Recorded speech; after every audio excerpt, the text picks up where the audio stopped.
بەناوی خۆی بەخشندەی میرەبان سڵاوتان لەبێ بینەرانی ئازیز و خۆشەویست خۆم بە خۆشحاڵەزانم لە ئەڵقەیەکی نوێی بەرنامەی ژێرخان پێتان دەگەمەوە وەکو لە ئەڵقەی پێشوودا بەڵێنمان پێدان کە لە چوارچێوەی بەرنامەی خەسڵەتەکانی ئابووری ئیسلامی درێژە بە بابەتەکە بدەین لەبەرەوەی لە چوارچێوەی ئابووری ئیسلامیدا قسە و باسی زۆر هەڵەگرێ و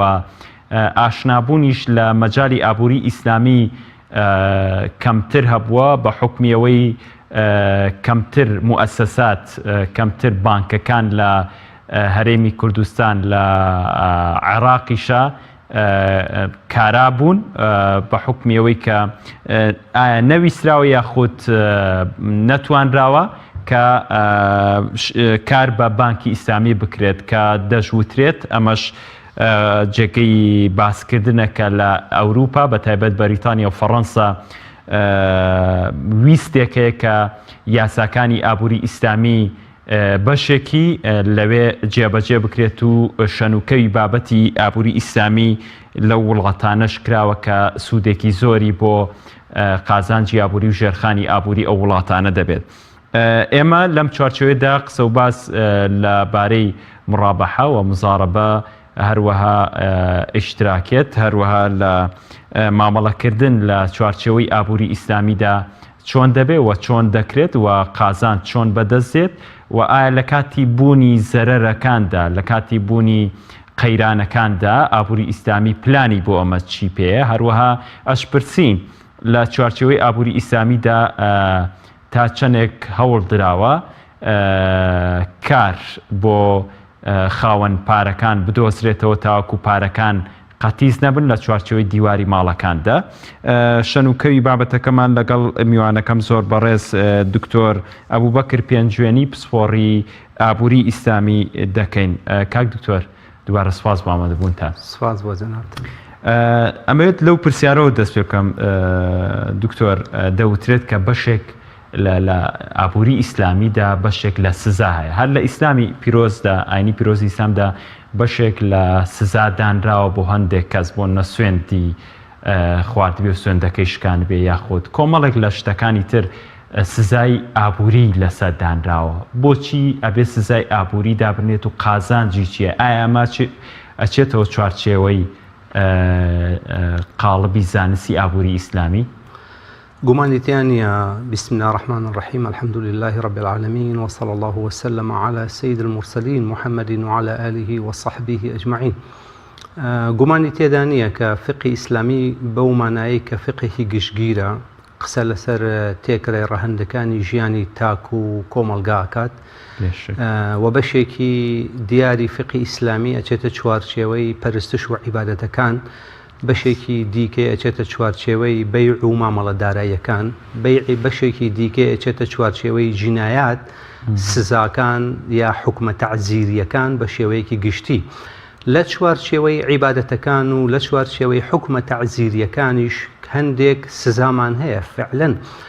بەو معنایی کە ئەگەر ئێمە ناوی بنین سزا ئەگەر چی لە ئیسلامان ناوی نراوە کەفارات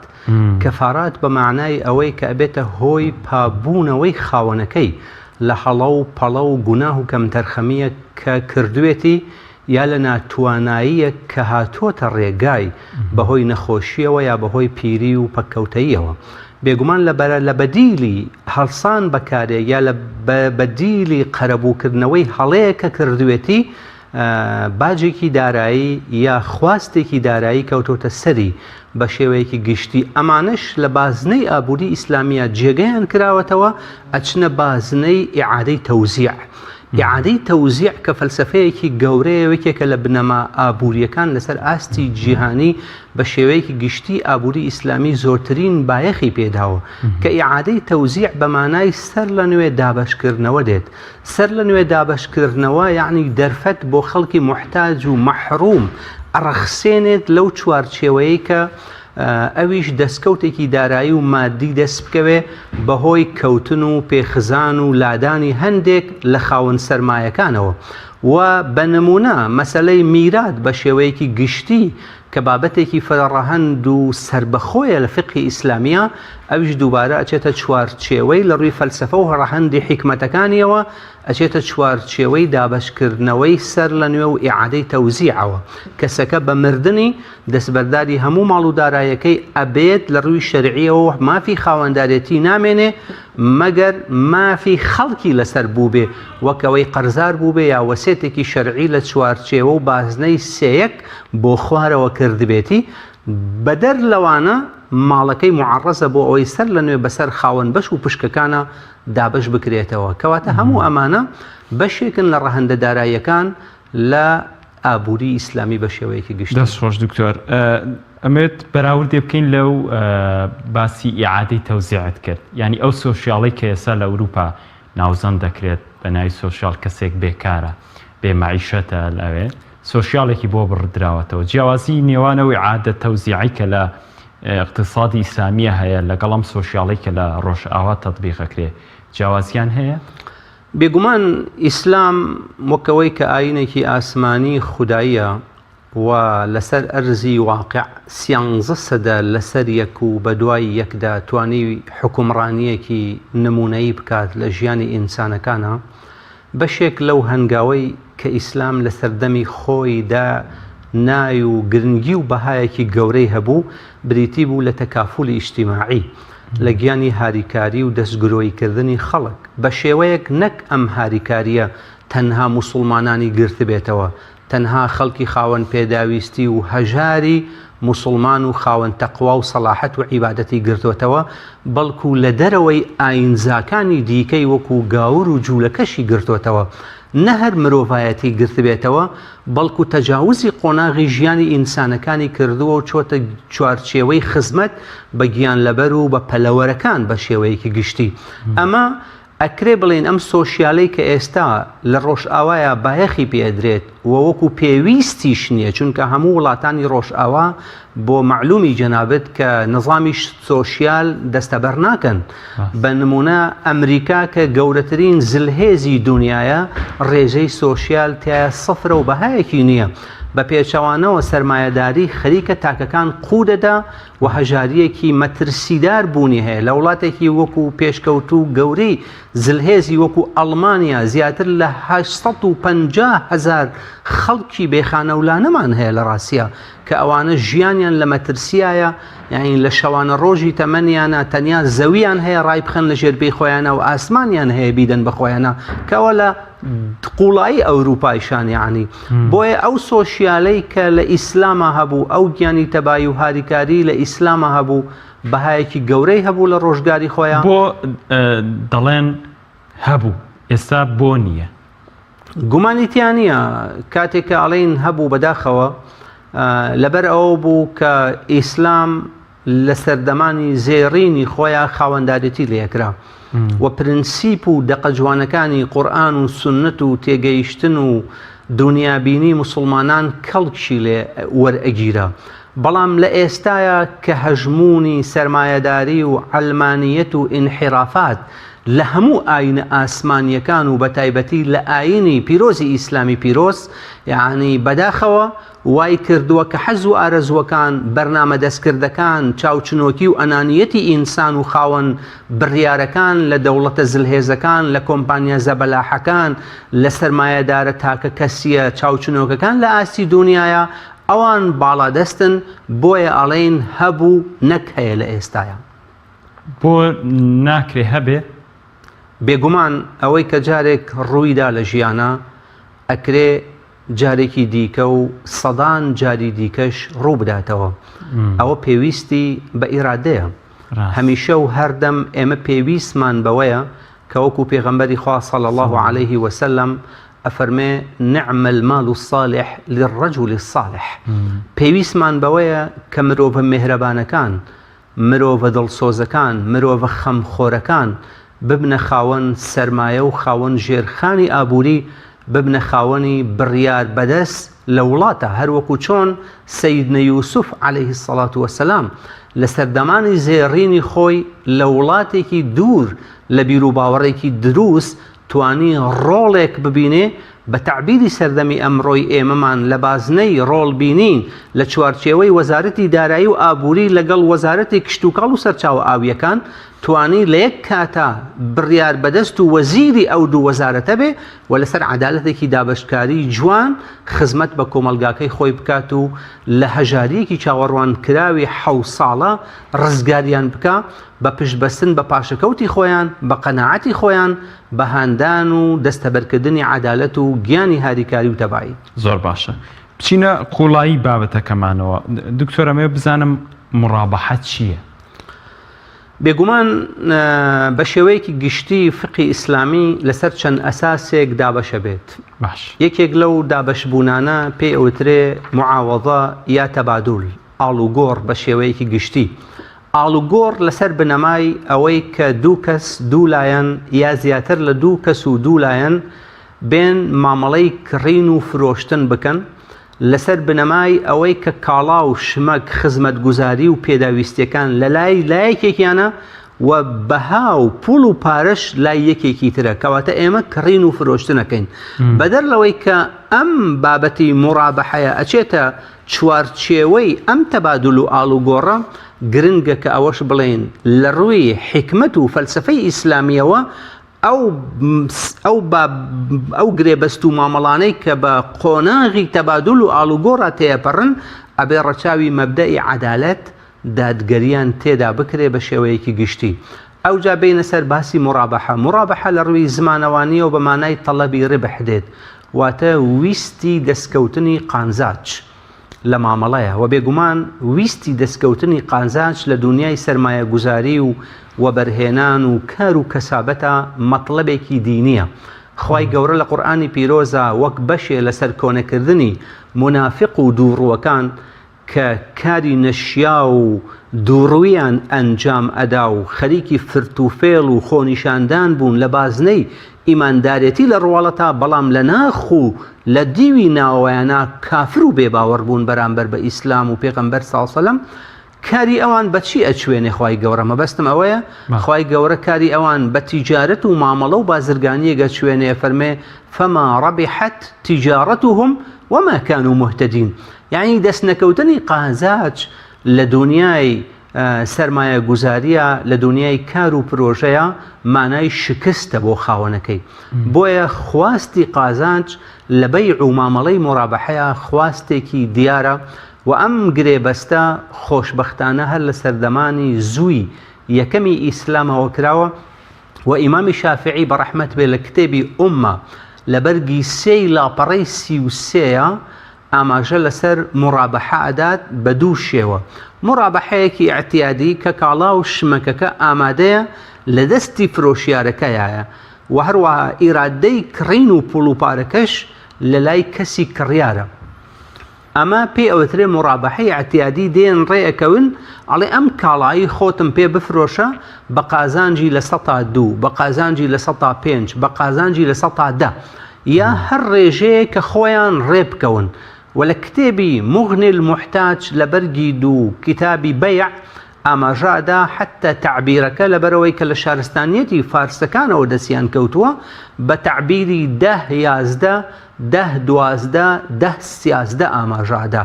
واتە ئاماژەی ڕبح لە 110 قانزاج تا لە 130 لە بەیع و مامەڵەی مڕابەحەیە. و ئێستاش لەم سەردەمەیە کە سەدان ساڵ و چەندین سەدەیە ئەو کتێبە نووسراوەتەوە، بەڵام لە ئێستا لە غورفەی تیجارە و بازرگانی ئەمریکا لە ئاستی تەواوی دنیاە مؤشر و ئاماژەکانی ڕبح و قانزاجێکی ئاسایی بریتە لەو قانزاجەی کە باڵانسەکەی لە نێوان لە 110 بۆ لە 130 بێ بە شێوەیەکی ساڵانە. کەواتە لێرەوە تێگەین مڕابەحە یعنی ویست و خواستی قانزاج لە مامەڵەیە. جا کاڵاکە ئامادە پێ ئەوترێ مڕابەحەی ئەعتیادی. ئەگەر کاڵاکە ئامادە نەبوو پێی ئەوترێ مڕابەحە للئامری بالشراء یا مڕابەحەی مڕەکەب. ئەو کاتە ئێمە پێویستمان بە 3 تەرەف هەیە. تەرەفێک کە خواستی کڕینی هەیە، تەرەفێک کە خواستی فرۆشتنی هەیە، تەرەفی سێهەمێک کە خواستی خاوەندارێتی کاڵاکەی هەیە و سەرچاوی دەستکەوتنی کاڵا و شمەک و خزمەت گوزاریەکەیە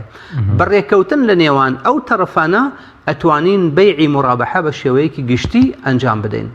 زۆر باشە دکتۆر. ئەشمەوێ بزانم چۆن بنەماکانی ئەم مڕابەحەیە لە نێوان دوو کەسە لە اقتصادی ئیسلامیە چۆن ڕێکاری قازانجەکە عەقدەکە گرێبەستەکە لە نێوان دوو کەسەیان کەسێک و موەسسەیەکە یان ئەشمێ بشزانم لە بانکی ئیسلامیە تا چۆن ئەم مڕابەحەیە جێی کراوەتەوە. بێگومان مڕابەحە وەکو ئاماژەماندا عەقدێکی شەرعیە لەبەرەوەی کە ئەچێتە چوارچێوەی بەیع و مامەڵەکانەوە وەخوای گەورەش لە قورئانی پیرۆزە ئاماژەی لەسەر ئەوە داوە وأحل الله البيع وحرم الربا. خوای گەورە بەیع و مامەڵە فرۆشتن و کڕینی حەڵال کردووە کە مادەم لایەک کاڵا شمەک خزمەت گوزاریان هەبێ وەلایەکەی دیکە پوڵ و پارە و ئیرادەی کڕینیان هەبێت. ئەم مڕابەحەیە وەکو ئاماژەماندا هەر لە سەردەمی زێڕینی ئیسلامە بوونی هەبووە. لە فقی ئیسلامیە جۆرێکی دیکەمان هەیە بۆ دابەشکردنی بەیع و مامەڵە کە بەشێکیان پێی ئەوەترێ بیوعی ئەمانات. بیوعی ئەمانات لە ضیمنیا بریتیە لە مڕابەحە. بۆچی ئەمە پێی ئەوەترێ بەیعی ئەمانات؟ چونکە ئەبێ لەسەر ڕازگۆیی و شەفافیەت بێ. کاتێکە جەنابەت کاڵایەکت هەیە، سیارەیەکت هەیە، خانوویەکت هەیە، ئەتەوێ بیفرۆشی، هاوڕێکەت، دۆستەکەت، کڕیارەکە لە بەرابەرەوە ئەڵێ مامۆستا سالار من حەزی چەند و چوونی معاملەم نییە، ئەم خانووە لەسەر خۆت چەند کەوتووە، چەندت پێداوە، چەند کەوتووە لەسەر تۆ، قازانجی لە 100 تا 5 بۆ حسابەکەم. ئەگەر 50 دەفتەرت پێداوە خانووەکەت لە 100 تا 5 بۆ هەر 100 دۆلارێک و بۆ هەر دەفتەرێک 5 وەرەقە بەم شێوەیە کەواتە 10 دەفتەرت پێداوە 50 وەرەقە قازانج دەداتێ و جەنابەت ئەرکتە لە بەرابەرەوە بە شێوەیەکی ڕازگۆیانە بە دەقیق بە ژمێرەیەکی دروست بۆی دەربێنی کە خانووەکەی من لەسەر من ئەوەندە وەستاوە دابەش زەربی لە 100 تا 5 ئیزافەی قازانجەکەیتە سەری. و ئەوەی کە بنکە ئیسلامیەکان طبعاً ئێمە بۆ گرنگی کاری بنکە ئیسلامیەکان گرنگە کە ئەوە بڵێن بنکە ئیسلامیەکان ئەمڕۆ لە جیهانە نەک تەنیا جیهانی ئیسلامی بەڵکو لە جیهانی ڕۆژئاوا و ئەوروپا و ئەمریکا بە شێوەیەکی گشتی ڕۆڵێکی لە بەرچاو و کاریگەریان هەیە و توانیویانە پەناگایەکی باش بن بۆ پارەدارکردنی خەڵکێک کە پێویستی بە پارەیە و پێویستە توانیویانە هاوکار و یارمەتیدەرێکی باش بن بۆ کەسێک کە حاجەیەکی ڕاستەقینەی هەیە و ئێوە پێداویستیەکانی کڕینی خۆی خانوبەرە بێ، سیارە بێ، هەر پرۆژەیەکی بچووک مامناوەند گەورە بێ لە ڕووی وەبەرهێنان و پیشەسازیەوە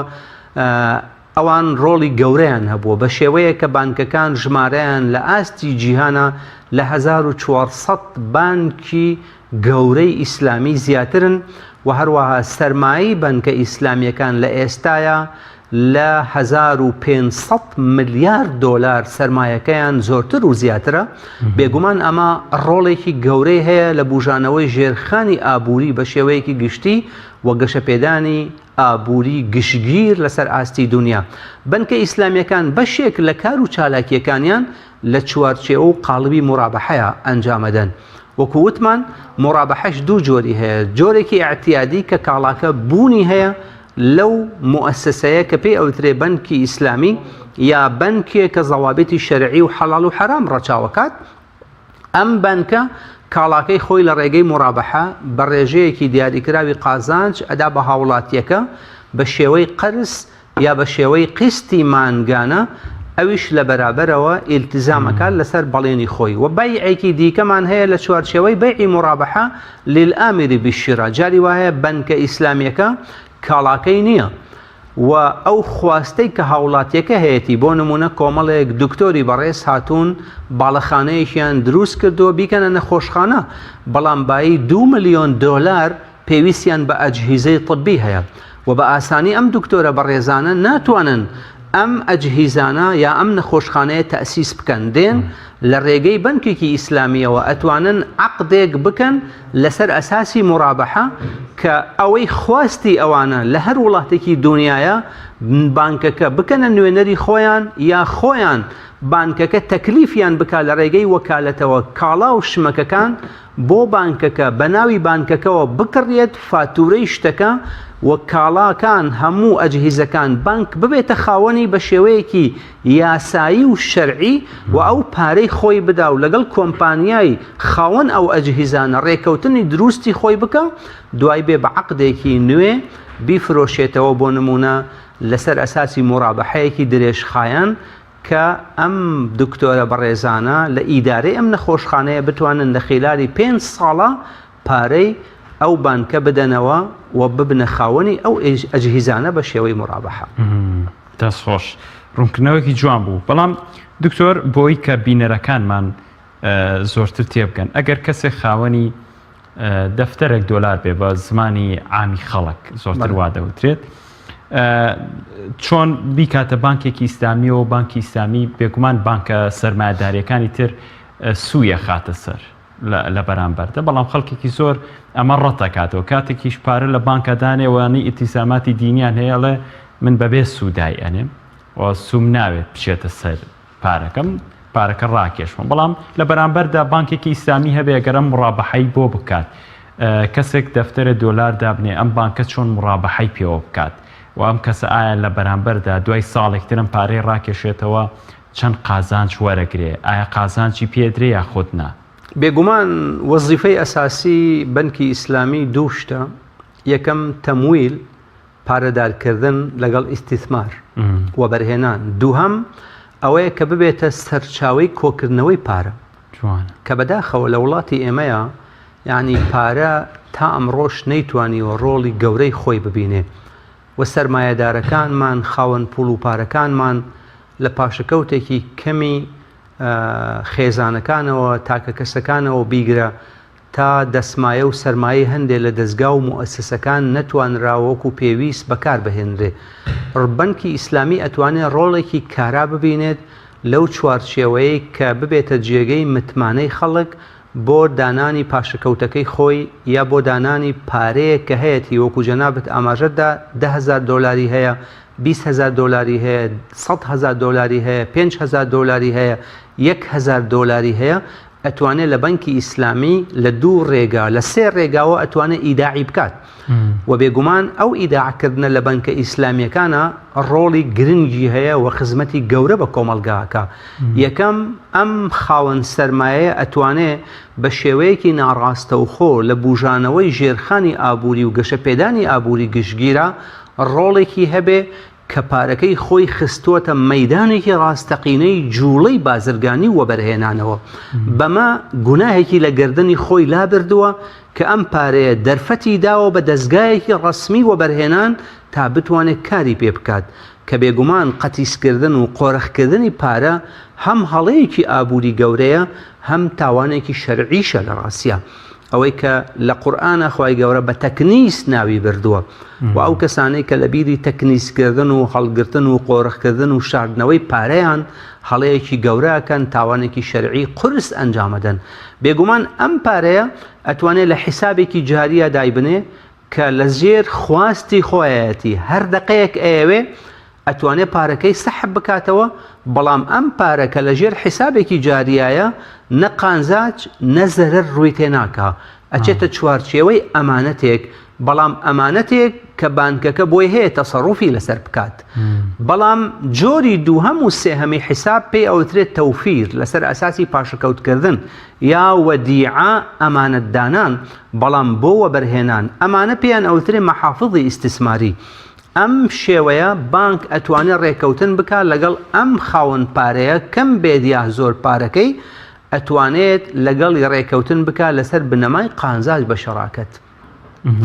و ئەو لە چوارچێوەی خۆیان دەستکراوەیە بانکەکە بۆ ئەوەی وەبەرهێنانی پێ بکات کە وەبەرهێنانی پێکرد لە قۆناغێکە 3 مانگ بێ یا 6 مانگ بێ یا 9 مانگ بێ یا ساڵێک بێ یا چەندین ساڵ بێ بە شێوەی ساڵانە لەگەڵ ژمێرەی کۆتایی بانکەکە لە کۆتایی هەر مانگی شەشێکە لەگەڵ هەر کۆتایی مانگی 12 ساڵێکە ئەتوانێ لەسەر ئەساسی بەش و پشکی خۆی لەو قازانج و ئیرادات و دەستکەوتەی کە دەستی کەوتووە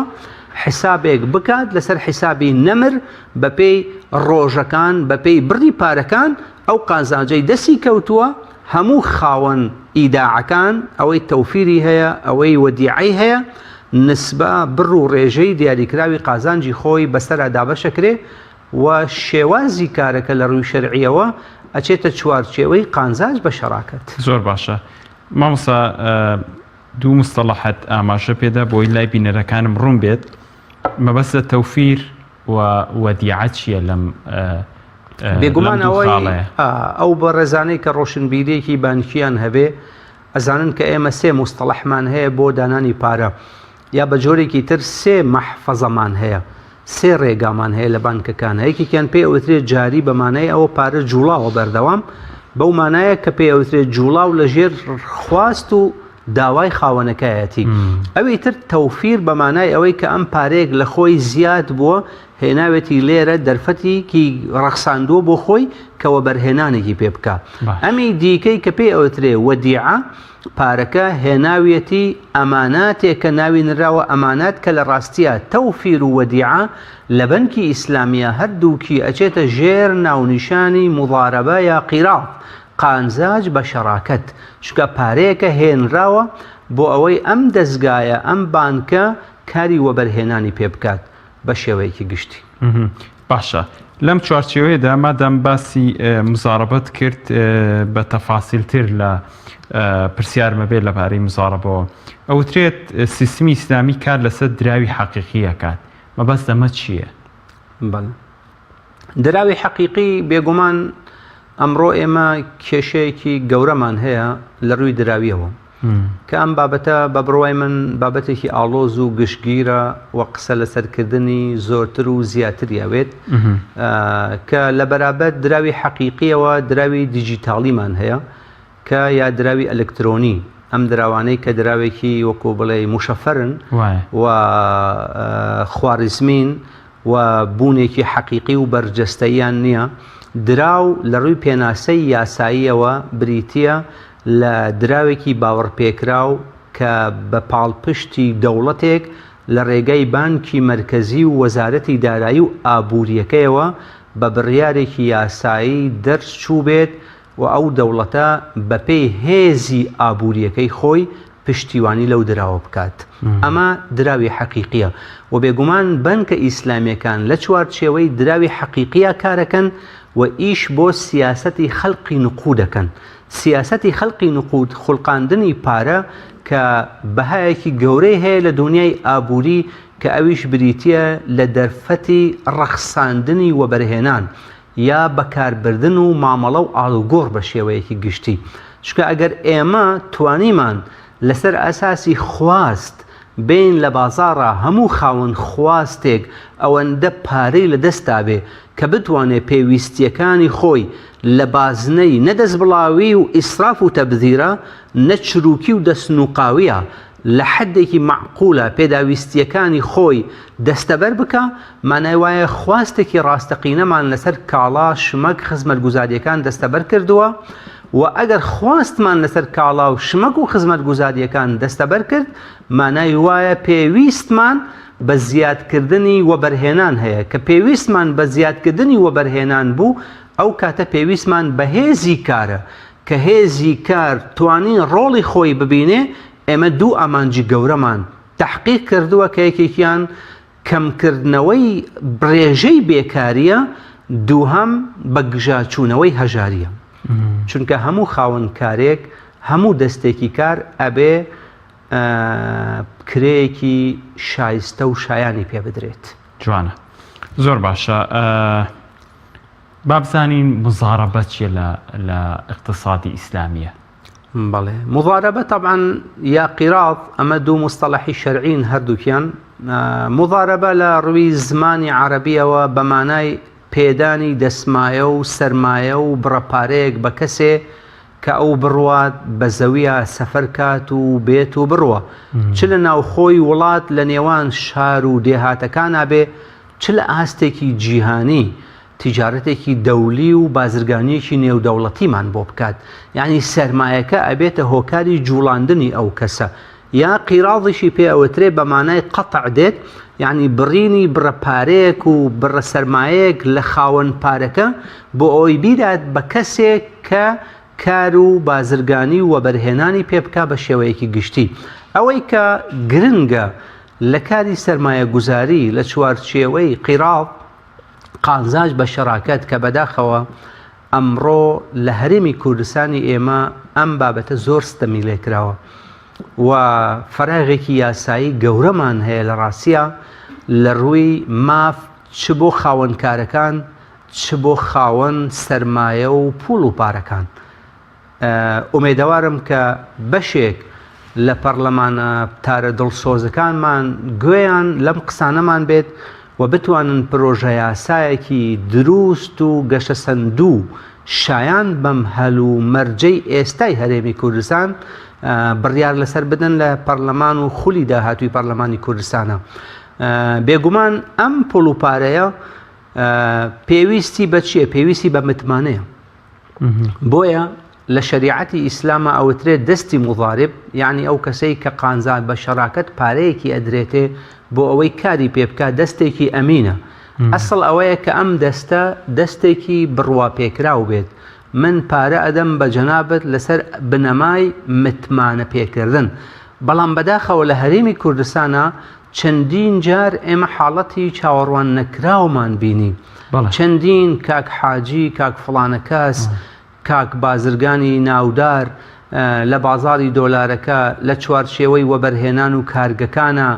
دەیەها کەس پارەیەکی زۆر متمانەیەکی گەورەی خەڵکیان بەدەستهێنا،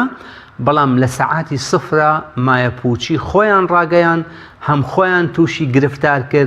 گرفتاری کرد، هەم خەڵکی خاوەن پارەشیان تووشی گرفتاری کرد. بۆیە ئەڵێم فەراغێکی گەورەی یاساییمان هەیە لەم زەمینەیە. بێگومان هۆکاری زۆرمان هەیە. یەکێک لەو هۆکارانە بریتێ لە خۆشباوەڕی خاوەن پارەکان لە بەرابەر پێدانی خەبەرێک بەوەی کە فڵان کەس پارەی لایە لە هەردوو مانگجارێکە ڕێژەی لە سا 5 ڕێژەی لە سا 4 ڕێزەی لە سا 6 مانەداتێ قانزات و کەسێکی باوەڕ پێکراوە، بەڵام کارەکەی چییە نایزانین، پرۆژەکەی چییە نایزانین، بازرگانیەکەی چییە نایزانین. زۆر جار ئەوترێ کاکە بەخوا و توێتی ئەمانەت بێ لای کەس باسی مەکە. ئەمە هەڵەیەکی گەورەیە لە ڕاستیە. ئێمە بە پێی یاسا ئەبێ دەرفەتی کار بدەین بە خەڵکەکان و ئەبێ سەرمایی ئەو کۆمپانیایە، سەرمایی ئەو کارگەیە دیاریکراو بێت بەقەدەر حەجمی خۆی بتوانێ مخاتەرە یا خۆی بخاتە مەترسیەوە و سەرمای خەڵکیش بخاتە مەترسیەوە. لە ڕوویەکی تریشەوە هەموو شتەکان لە چوارچێوەی متمانەیەکی وەک بڵێ عەشائیری پەیوەندیەکی تاکە کەسیە کۆتاییتی پێدێ لە ڕووی یاساییەوە ئەم شتانە تەبەنی ناکرێت. بۆ نمونە لە دادگاکانە لە کاتب عەدلە ناین خاوەن پارەیەک لەگەڵ خاوەنکارێکە بێن ئیتفاقیەک بکەن و کاتب عەدل مۆری بکات بۆیان و ڕێکەوتنێکی یاسایی کە سبەینێ خاوەن پارەکە بۆی هەبێ لێ پێچینەوە لە خاوەنکارەکە بکە، یا خاوەنکارەکە بتوانێت ئەستۆپاکی خۆی لە بەرابەر خاوەن پارەکەیە بسەلمێنێ ئەگەر هەڵەیەکی فعلی ڕوویدا بێ، خەسارەت و مەترسیەکی ڕاستەقینە ڕوویدا بێت. ئەوەی کە لە دنیای قانزا بە شەراکەتە ئەکرێ بەداخەوە لە خودی خۆیان بەهایەکی گەورەی هەیە مامۆستا. من پێم خۆشە لێرەوە ئەو ئاماژە بدەم کە ئەگەر ئێمە سەیری گەشەکردنی ئابووری ئەوروپا بکەین، ئەم ئابووری لەسەر چی ڕاوەستاوە؟ یعنی کۆڵەکەی ئەساسی ئابووری ئەوروپا کە توانی گەشە بسێنێ لەسەر مەبدەئی مشارەکات وەستاوە. هاوبەشیکردن لە دنیای پشک و سەهمەکان. کۆمپانیا زەبەلاحەکانی ئەوروپا توانیان لە ناوخۆی وڵاتەکانی خۆیان دروست بکەن بە سەرمایەی تاکە کەسیان. ئەگەر سەرمایەکە لە بڕە پارەیەکی کەمەوە تا زۆر هەزاران کەس لە پشتی کۆمپانیایەکەون و توانیویانە لە ڕێگەی بەڕێوەبردن و کارگەڕیەکی گەورەوە بەش و پشکی خاوەن بەشەکان پارێزراو بێ قانزاجی خۆیان سەرمایەکانیان ئاڵوگۆڕکردنی پشکەکانیان بەکڕین و فرۆشتن لە ڕێگەی سیستەمی بۆرسەوە شەفافکردن کە ئەمە لە دنیای ئەخلاقیاتی ئیسلامی و دینداری و مسلمانەتی ئێمەی کۆمەلگا ئیسلامیەکانە زیاتر لە پێش بوو زەمینەی بۆ ساز بوو بەداخەوە بەڵام ئێمە نەمان کرد ئەوان کردیان تا توانیان لە ئاستی شارەکانی خۆیانە ببنە ڕقەمێکی گەورە دوایی لە ئاستی وڵاتەکانی خۆیانە دوایی لە ئاستی کۆمەلگای ئەوروپی بە شێوەیەکی گشتیە دوای عیبرە القارات توانیان تەجاوز بکەن بچنە ئەفریقا بێنە ئاسیا بچنە ئەمریکا بێتە هەموو قاڕەکانی دیکەوە هەموو ئەو کۆمپانیا زەبەلاحانەی کە ئەمڕۆ جیهانیان قوت داوە هەمویان کۆمپانیای پشکدارن لەسەر ئەساسی هاوبەشیکردنێکی فراوان بەڵام لە دنیای ئێمە هاوبەشیکردنەکانمان چ قازان بە شەراکەتەکانمان یا شەریکایەتیەکانمان لە چوارچێوەیەکی بچووک لە نێوان چەند کەسێکە کە دوای ماوەیەکی کەم و کورت بەداخەوە بە دڵیەشان یا بە زەرەر یا بە شەڕ و کێشەی گەورە کۆتاییان پێدێکە ئەمە هەڵەیەکی گەورەیە بێگومان ئێمە پێویستمان بەوەیە کە لە دنیای ئابووریە گرنگی بدەین بە مەبدە و بنەمای کارگێڕی و بەڕێوەبردن کارگێڕی و بەڕێوەبردن لە دەستگا داراییەکانە لە ناو کۆمپانیا و بەرهێنەکانە لە کارگەکانە لە دنیای بازرگانیە بەهایەکی گەورەی هەیە ئەگەر چی لە سەردەمانی زووە ئەوترا ئوسولی سەرمایەداری بنەما گشتیەکانی سەرمایەداری و پارەداربوون یەکێکیان بریتی بوو لە کارکردن یەکێکیان بریتێ لە بەگەڕخستنی سەرمایەکانمان یەکێکی دریشیەکەشیان بریتێ لە بوونی ئەعیان و زەوی و موڵکەکان بە شێوەیەکی گشتی بەڵام ئابووری ناسی ئابووری ئیسلامی لەم سەردەمەی ئێستامانە خاڵێکی گرنگ و چوارهەمی بۆ زیاد کردووە کە ئەویش بریتە لە بەڕێوەبردن و کارگێڕیەکی سەرکەوتوو کە ئەگەر ئێمە سەرنج بدەین لە دنیای ئیسلامی ئێمە بە تایبەتی و لە ئاسیا لە ئەفریقا هەموو بنەماکانی ئابووری بوونیان هەیە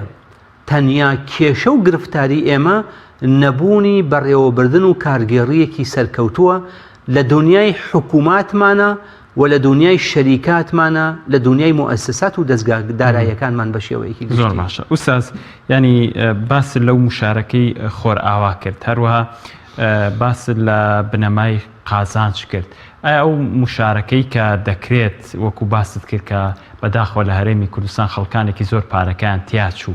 ئایا ئەمە تەنها لە قازانجە ئەبێ ئەم کەسە پارەکەی بدا بۆ و لە قازانجە هاوبەشن یان لە زەرەریشە لە بەپێی اقتصادی ئیسلامیە بێ هاوبەش بن بۆ ئەگەر هاوبەشن بۆچی ئەم کابرای هەڵدێ نامێنێت دیار نامێنێت خەڵکانێکی زۆر بۆچی پارەکان تیاچن بۆچی لە ئەوروپا وەکو باست کرد لەسەر ئەم بنەما ئیسلامیە اقتصادی ئەوروپا گەشەی کردووە بۆچی لە وڵاتانی ئیسلامیە ئەمە بەدی نایەت بێگومان دنیای وەبەرهێنان پێویستی بە کۆمەڵی زەوابەتی ئەساسی هەیە گرنگترینی ئەو زەوابەتانە بریتێ لە ڕازگۆیی لە دووی ڕازگۆیی بریتێ لە ئەمانەت پارێزی ڕازگۆیی و ئەمانەت پارێزی دوو خەسڵەتی گرنگن نەتەنیا بۆ مامەڵەداراییەکان بەڵکو بۆ متمانە پێکردنی ئاسمان بە زەوی خوددا بە مەخلوقی خۆی ئەگەر ئێمە سەرنجێک بدەین پێغەمبەری ئازیزمان صلی الله عليه وسلم بەر لەوەی خوای گەورە وحی بۆ بنێرێت قورئانی پیرۆز دابەزێنێتە سەری بەر لەوەی بە معجیزات پشتیوانی بکات معجیزەی جیاجیا و جۆرا و جۆر لە ناو کۆمەلگایە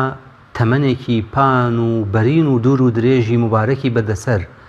ناسنا و لەقەبێک کە پێیدرا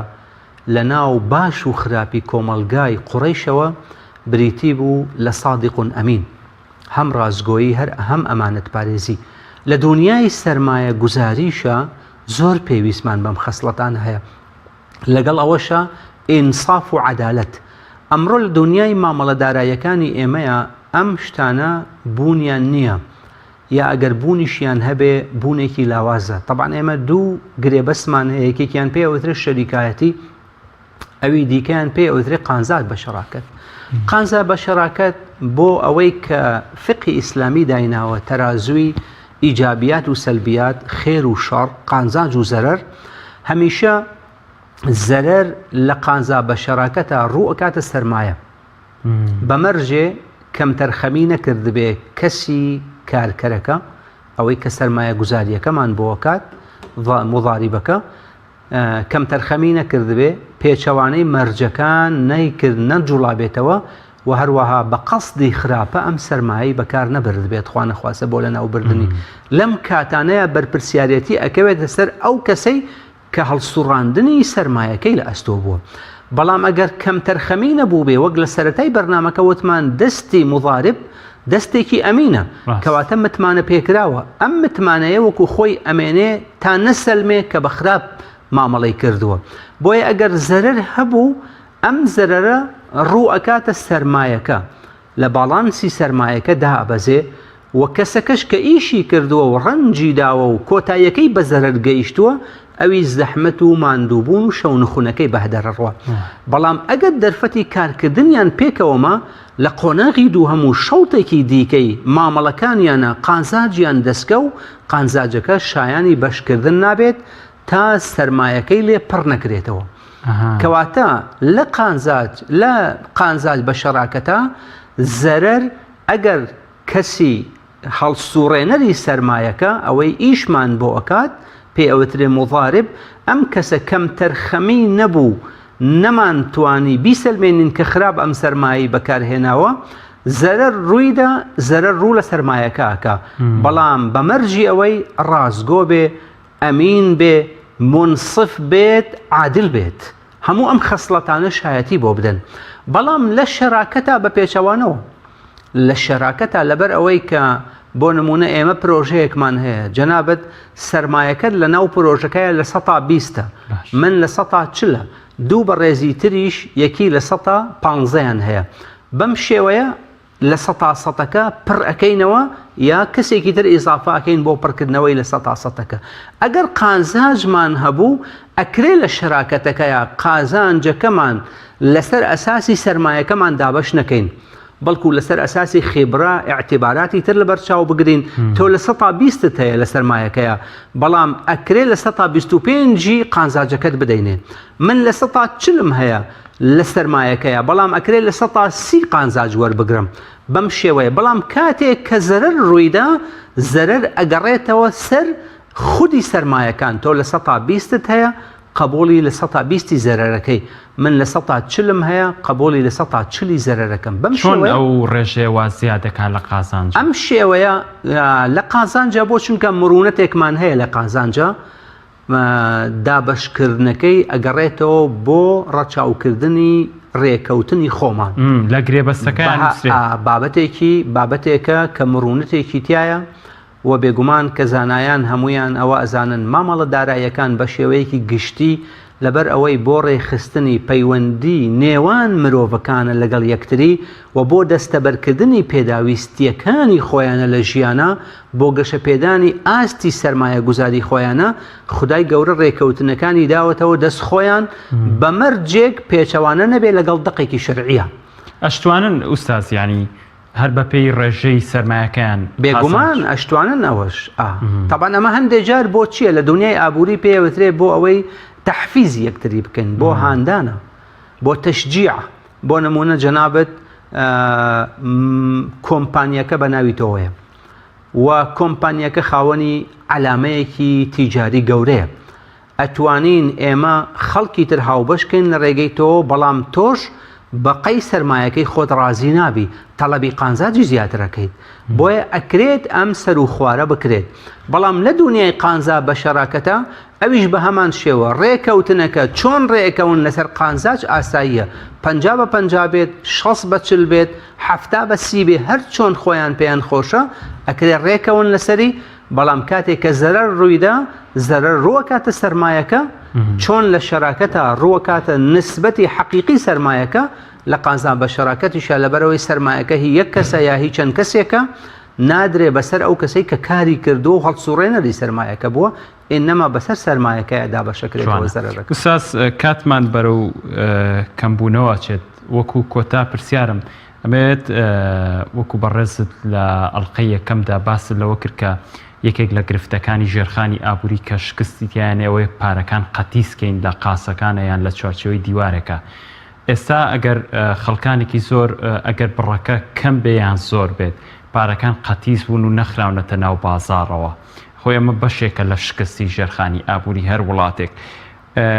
چۆن بیخەنە ناو بازاڕەوە، چۆن ئەم سیستمە ئابووری ئیسلامیە خەڵکی ئیسفادەی لێ بکات لە ئەرزی واقعە. ئێمە بەنەس شتی زۆر جوان، من زۆر پێی معجەب بووم بە شێوازە و حەزمە کرد مؤسسەیەکە بێ پارەم هەبێ بیەمێ.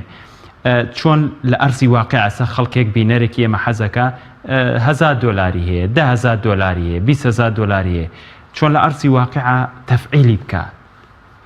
بێگومان وەکو هەر لە بەرنامەی یەکەمە ئێمە ئاماژەماندا کە ژێرخانی ئابووری ئێمە ژێرخانێکی سفرە لە ڕاستیە، لەبەرەوەی کە خاوەنی سیستەمێکی بەنکی ئەکتیڤ و چالاکنین و بەڕاستی پارەش وەکو کەسی حاکم و بڕیار بەدەستدا وایە لە وڵاتە، ئەگەر بێت و حاکمەکان دەست بەسەر بکرێن و بند بکرێن ئیترکی قەزاوەتمان بکات. پارە ڕۆڵی گەورەی ئەوەیە لە ژیانی خەڵکە کە بێت و بسوڕێتەوە، ڕۆژێک لای تۆ بێت سبەینە لایەکێکی دیکە بێت، لە ڕۆژێکە چەندین جوڵە و حرەکە بکە لە نێوان دەسا و دەستکردنی کۆمەلگا بە ڕێگای کڕین و فرۆشتن و پێشکەشکردنی خزمەت گوزاریەکان تا لە هەر جوڵە و جێگەیەکە بە دوای خۆی بڕە قانزاچێک بهێنێ. و ئیسلامی پیرۆز هاتووە تەکنیس واتە هەڵگرتنی پارە و شاردنەوەی بە یەکێک لە تاوانە گەورەکان ناوزەدی کردووە. تەنانەت خوای گەورە ئاماژە لەسەر ئەوە ئەدا لە قورئانی پیرۆزە ئەوانەی کە ماڵەکانیان هەڵ ئەگرن و ئەی شارنەوە لە ڕۆژی قیامەتە ئەکرێتە ئاگر داخەکرێن پێی، دەموچاویان، پشتیان، ڕوخساریان پێیان ئەوترێ ئەمە ئەو ماڵ و داراییەیە کە لە دنیاە هەر شارتانەوە نەخۆتان بەخشیتان نەوە بەرهێنانێکی ڕاستەقینەتان پێ. بەڵام ئوستازیانی لەم دۆخە ئێستا وەکو بەڕێزت باست کرد لە چەندین خەڵک پارەکانیان لە ناو چوون و ئێستا دۆخێکە متمانە کەم بۆتەوە، هەروەها بانکی ئیسلامی